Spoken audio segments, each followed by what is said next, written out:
charisma, power, and authority, Manik Pir in the religious world of Bengal. In the chapter Rooting of Islam, in Rise of Islam and the Bengal sahitya, Richard Eaton subscribes to the Mughal contemporary commentaries on the hundreds of tiny rural mosques and shrines established in the interior of eastern and deltaic Bengal that actually served the imperial purpose of transforming jungle land to arable, cultivable land.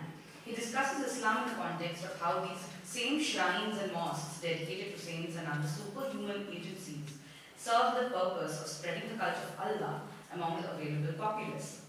This paper talks about one such superhuman agency, Manik Pir, a cattle saint from pre-modern Bengal, widely worshipped till date in districts and towns of both West Bengal and Bangladesh, in nooks and corners in the form of dargahs, abrupt mud mounds, large banyan trees. Manik is invested with the powers of performing 4 supernatural abilities: to restore eyesight to the blind, enable the childless to conceive, reinstate life to an animal that has been dead up to 7 days, and empower the lame to walk. He is worshipped by Hindus and Muslims alike. Now, like the likes of Dinesh Chandra Sen would call Manik a popular legend, who was once a man of flesh and only adopted to the Islamic faith while originally being Hindu. Sukumar Sen, on the other hand, recognizes Manik as a Chisti Sufi Pir who has supernatural healing powers like Jesus. My intention here is not to prove if Manik was existing at some point in history. Rather, try and understand how Manik has survived in the larger world of piety of Bengal and is still remembered and worshipped by Bengalis. The attempt to recover the creation of a past that witnessed the survival of the long tradition of Manik is done here through a close reading of his tales that are also part of the wider literary culture of Bengal. So Manik's tales, which go on to constitute the large corpus of the genre of Sahitya, has been treated as a homogeneous category of undifferentiated folk and legend tales of saints and fakirs from rural Bengal that is a product of Hindu-Muslim fusion. It has been studied only partially in, I should also point to the fact that Sahitya, I mean the kind of marginalization it has faced in the long historical scholarship throughout 20th and 21st century. So also points to the very particular 19th century phenomenon of print culture in Calcutta that comes up in the name of portable literature that provided a separate space for the production of such literature. So, and these kind of literatures have been studied only partially in situating these men of piety as a criteria of evidence for the already existing composite culture of pre-modern Bengal. Even though Manik or Sweta Dutta were regarded as syncretic products of a time earlier than modernity, their distinctive Islamic heritage was never denied. The problem with the syncretic model of defining religious systems allows pre-existing doctrinal and ritual systems to give birth to something that is unnatural and admixtured or impure, hence lacking the vitality of either the pure categories that the syncretic model is based out of.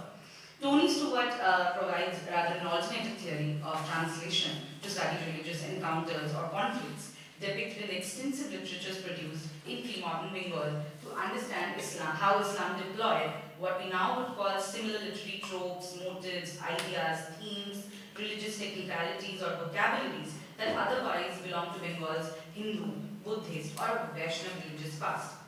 Through this similar act of translation in order to impart its own meaning and relevance in the existing religious universe of pre-modern Bengal, I argue that Islam also created its own genealogy. This genealogy is again not a hierarchical one where Allah's messengers on earth like Manik Pir are situated at a lower rank. Rather, it's a constant interaction, at times resulting in challenges drawing from the scattered religious traditions that the authors of Manik engage with in order to legitimize and situate him in the long history of piety and devotion in Bengal.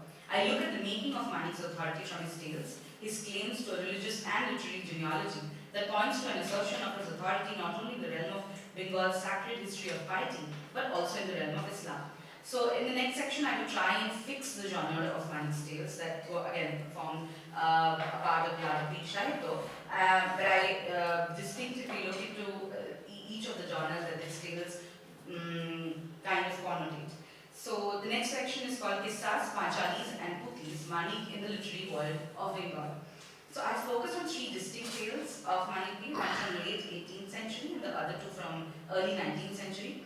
Manik Pir Geet by Faqir Muhammad, Manik Pir Johranama by Jayati or Joyruddin, Manik Pir Ketcha by Munshi Pijruddin.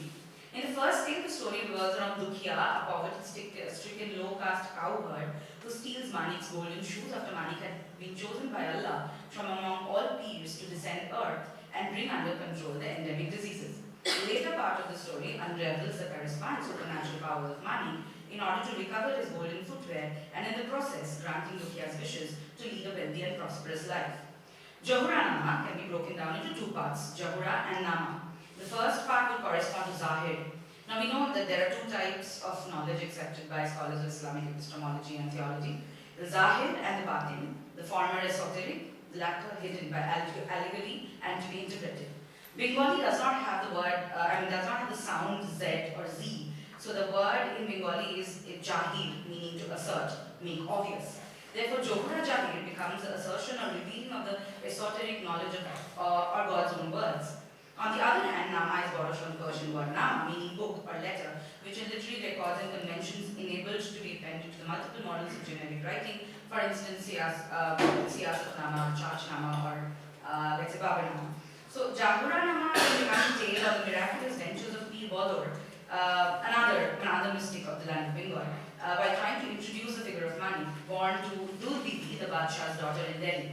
And the final tale, Manik Pir Ketcha, on the other hand, narrates series of miracles performed by Manik Pir right from birth to becoming a fakir. Now, all these three texts are performative in nature, performed by professional troops through palagans. Palagans would refer to songs sung and performed by fakirs throughout the landscape and topography of Bengal.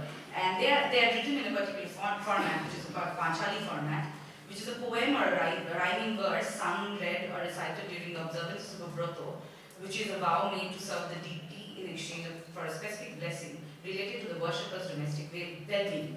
However, the titles of each tale of Mani point to an element of intelligibility towards vernacularizing this very known genres of, for example, of Geet, which translates to a song in Bangla, Ketcha, derived from Persian Kissa, meaning a story or a tale, and Nama, which would again correspond to the High Persian Nama tradition. In maintaining the literary genealogy in genres, authors writing the pre-colonial age would interchangeably and synonymously use terms like sahitya, kavya, mangala, geet, or vrata geet, which would have their corresponding meanings in high language literary genres.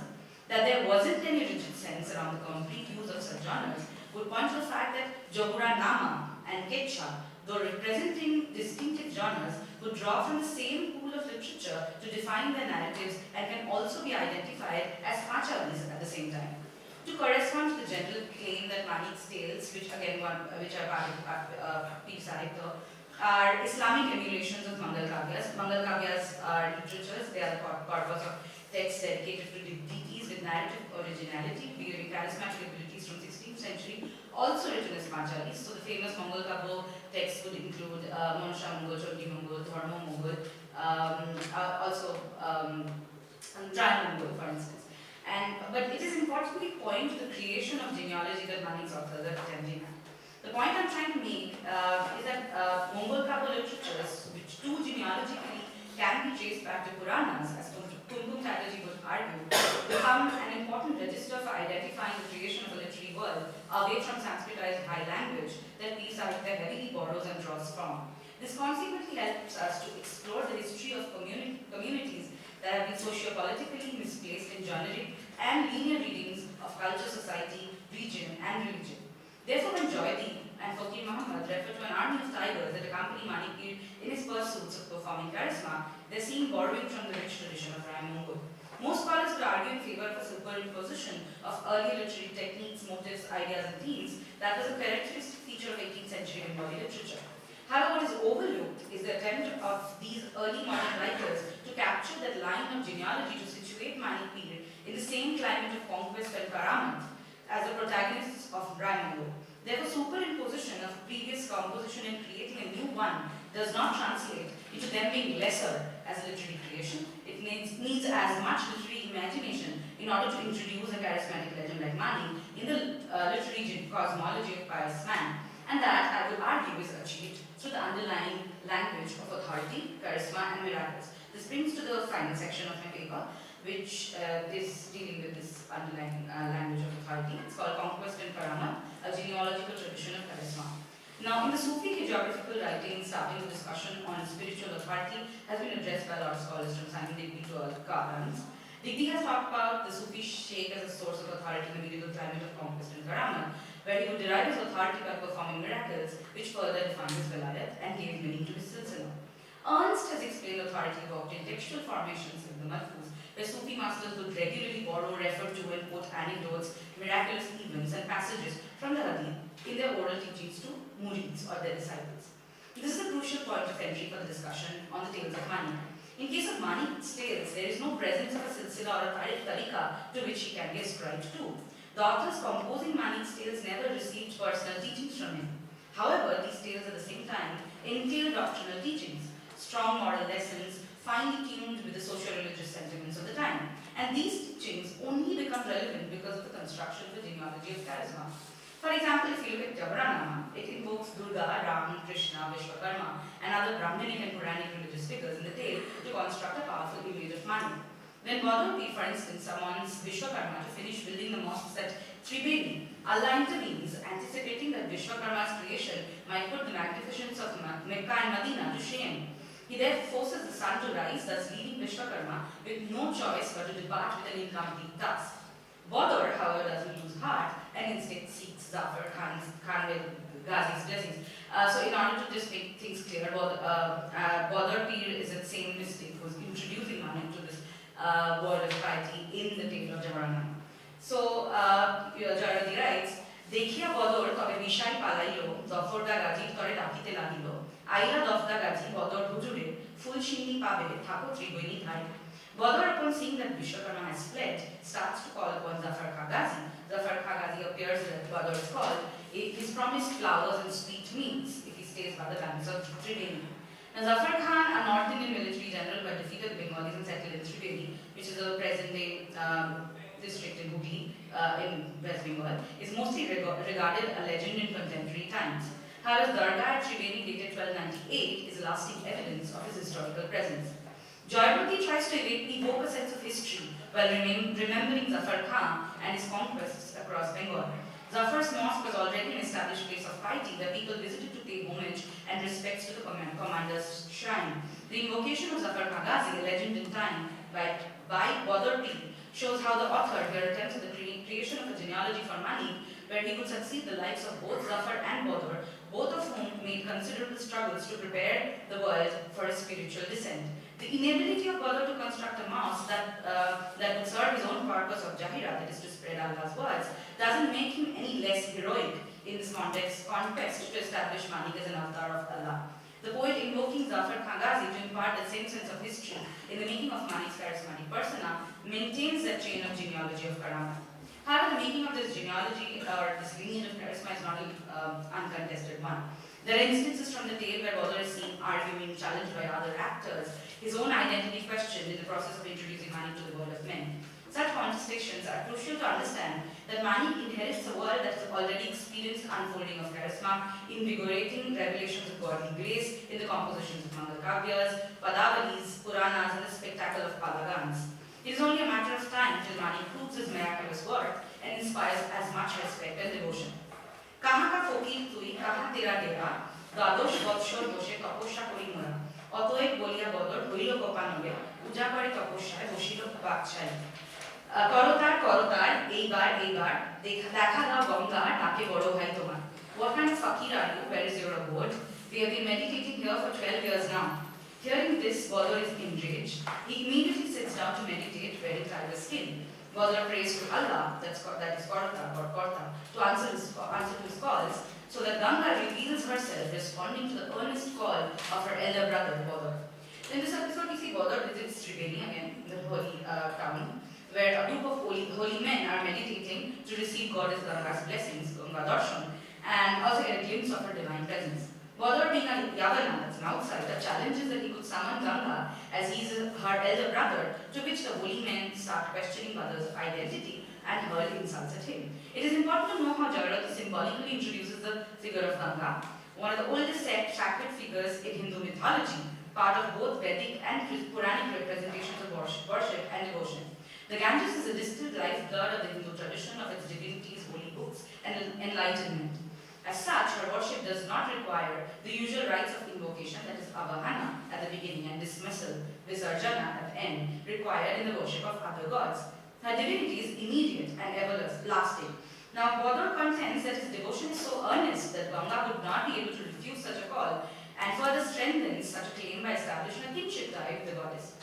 We have to remember Bodor's contestation to Ganga and the supposed claim in establishing a kinship tie with the goddess stems from Bodor's own distinctive holy figure as a sailor saint, invoked by sailors, fishermen, and boatmen while settling out on a journey on seas and rivers. So here, just to remind everyone that Bodor is also he's referred to in various historical narratives as representing different kind of.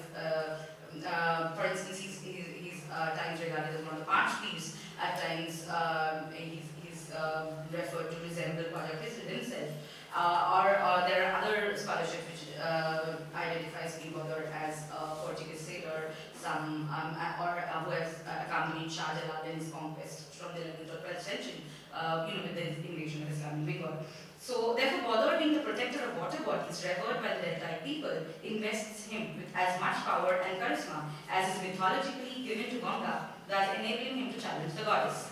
There are also instances from Fakir Muhammad's the second tale, Manik Pir, where Manik quickly incarnates into a Hindu Brahmin or a Hindu father to please the king and convince him to get his daughter married to Dukhya. In this case, it is already assumed that Manik is part of the tradition of charismatic beings, and hence his genealogy is never investigated into.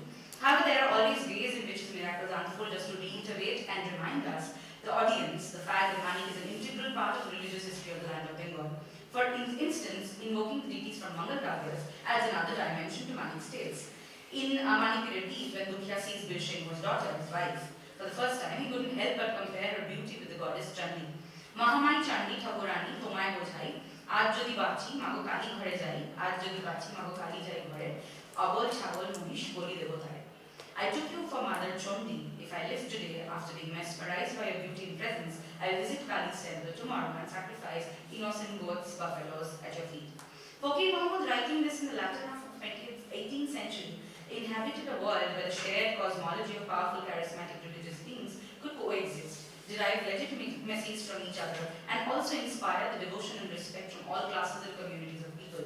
Dukhya, willing to sacrifice a goat or buffalo in the name of Kali, does not lessen or take away any of Manik's charms. In fact, it reflects on how such religious authorities cohabited and at the same time maintained their distinctiveness in this fluid world of spiritual mysticism and miraculous wonders. This tradition of charisma is never a vertical one, but rather scattered, somewhere etched in people's mind, where everyone is informed about a certain Ram, a Krishna, Manusha, Chandi, Vishnu, Badar, and Mani. So in conclusion, I have tried to look at the literary constructions around one of the cultic figures from pre-modern Bengal, Manik Pir. Do I have enough time? 1 minute, yes, I have. So it is argued here that Manik's figure in the history of the Bengal has to be teased out from that genealogy of Karamat or charisma that the poets and fakirs of Manik's tales situate him in. Such a genealogy is important to understand the position that Islam held in the urban climate of Bengal. This genealogy also stretches out the wider literary culture of Bengal, where the authors writing Manik's tales also attempt to capture religious figures contained in Hindu, Buddhist, Nath, Puranic, Vaishnav, Shakta, Shaivite, as well as Islamic traditions to legitimize Manik's worth and secure him a position in the larger cosmology of superhuman beings. In the 20th century, in the age of Islamic revivalism, when Manik's followers in Bangladesh, districts of Joshua and Khulna, are hunted down by orthodox militant Islamic groups like Jagrata Muslim Janata Bangladesh, Jamatul Mujahideen Bangladesh, and Harkatul Jihad, it becomes important to understand the historical agency Manik Pir and his followers contained. As much as he has been recovered as a quote folk, unquote deity, in quote popular, unquote imagination, this question remains if we can construct a history of Bengal through the sacred and holy presence of Manik Pir. Thank you.